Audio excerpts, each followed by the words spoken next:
Hello friends, வணக்கம். Welcome to happy home makers kitchen. இன்னைக்கு hotel style kurma எப்படி வீட்லேயே செய்கிறதுன்னு பார்ப்போம் வாங்க. அரை கப் அளவுக்கு நறுக்கின உருளைக்கிழங்கு எடுத்திருக்கேன். 1/4 கப் அளவுக்கு பச்சை பட்டாணி எடுத்திருக்கேன். 1/4 கப் அளவுக்கு தோல் சீவி நறுக்கின கேரட் எடுத்திருக்கேன். அதே மாதிரி சின்ன சின்ன துண்டுகளாக நறுக்கின 1/4 கப் அளவுக்கு காலிஃப்ளவர் எடுத்திருக்கேன். ஒரு 4 பீன்ஸை சின்ன சின்ன பீஸாக கட் பண்ணி ரெடியாக எடுத்து வச்சுருக்கேன். ஒரு வெங்காயம் பொடியாக கட் பண்ணி வச்சுருக்கேன். 2 நாட்டு தக்காளியையும் பொடியாக கட் பண்ணி வச்சுருக்கேன். 1/4 கப் அளவுக்கு தேங்காய், 1 டீஸ்பூன் அளவுக்கு சோம்பு, 1 டீஸ்பூன் அளவுக்கு வெள்ளரி விதை, 1 டீஸ்பூன் அளவுக்கு தர்பூஸ் விதை, 1 டீஸ்பூன் அளவுக்கு கசகசா, 5 முந்திரி பருப்பு. இது எல்லாத்தையும் சேர்த்து நல்லா நைஸாக விழுதாக அரைச்சிட்டு வந்துடலாம்.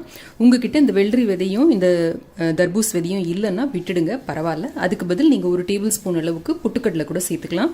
அதே மாதிரி கசகசா உங்கள் ஊரில் கிடைக்கலனாலும் அதுக்கு பதில் 1 டேபிள் ஸ்பூன் அளவுக்கு பொட்டுக்கடலை சேர்த்துக்கோங்க. சேர்த்து இப்போ இது எல்லாத்தையும் நல்லா அரைச்சிட்டு வந்துடலாம். முதல்ல தண்ணி சேர்க்காம இதை நல்லா அரைச்சிட்டு அதுக்கப்புறமா இதில் ஒரு 1/4 கப் அளவுக்கு தண்ணி சேர்த்து நல்லா விழுதாக அரைச்சிக்கலாம். இப்போ இதில் 1/4 கப் அளவுக்கு தண்ணி சேர்த்து நல்லா விழுதாக அரைச்சிக்கலாம். இந்த மாதிரி நல்லா விழுதாக அரைச்சி வச்சுக்கோங்க. ஒரு குக்கரை அடுப்பில் வச்சு அதில் 2 டேபிள் ஸ்பூன் அளவுக்கு எண்ணெய் சேர்த்துக்கோங்க. எண்ணெய் சூடானதும் அதில் ஒரு சின்ன துண்டு பட்டை, 2 கிராம்பு, ஒரு ஏலக்காய், ஒரு சின்ன துண்டு கல்பாசி, இது எல்லாத்தையும் சேர்த்துக்கலாம்.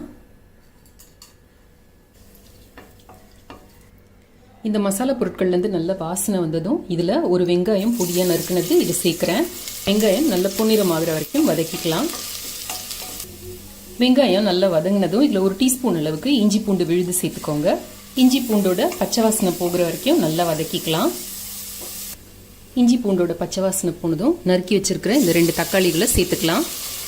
தக்காளி சீக்கிரம் வதங்கிறதுக்காக ஒரு 2 சிட்டிகை அளவுக்கு உப்பு சேர்த்துக்கிறேன்.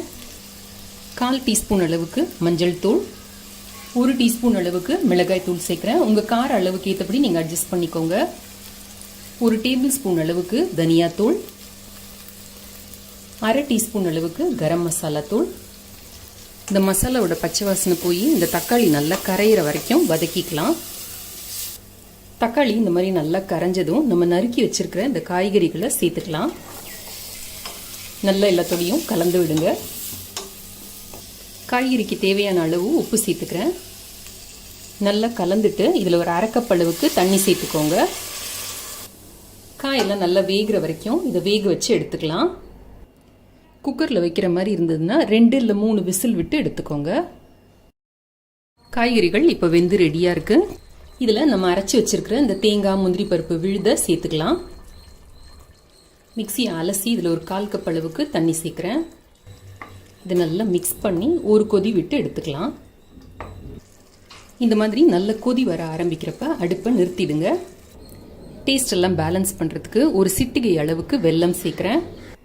1 டேபிள் ஸ்பூன் அளவுக்கு பொடியாக நறுக்கின புதினா மல்லி தழை சேர்க்குறேன். ஒரு ஆர்க்கு அளவுக்கு கருவேப்பிலை இலைகள் எல்லாத்தையும் சேர்த்து நல்லா கலந்து விடுங்க. ஹோட்டலில் வர மாதிரியே அதே குருமா டேஸ்ட் வரத்துக்கு இதில் ஒரு 1/2 கப் அளவுக்கு பால் சேர்த்துக்கோங்க. நான் இதில் காய்ச்சி ஆற வச்ச பால் சேர்க்குறேன். சேர்த்து நல்லா கலந்து விட்டால் நம்மளோட ஹோட்டல் ஸ்டைல் குருமா தயார். இட்லி, தோசை, சப்பாத்தி, பரோட்டா எல்லாத்தோடையும் இந்த குருமா ரொம்ப டேஸ்ட்டாக இருக்கும். அவசியம் இதை ட்ரை செய்து பாருங்கள். ட்ரை செய்து பார்த்துட்டு உங்களோட கமெண்ட்ஸையும் ஃபீட்பேக்கையும் கீழே இருக்கிற கமெண்ட் செக்ஷனில் எழுதி அனுப்புங்க. நன்றி, வணக்கம்.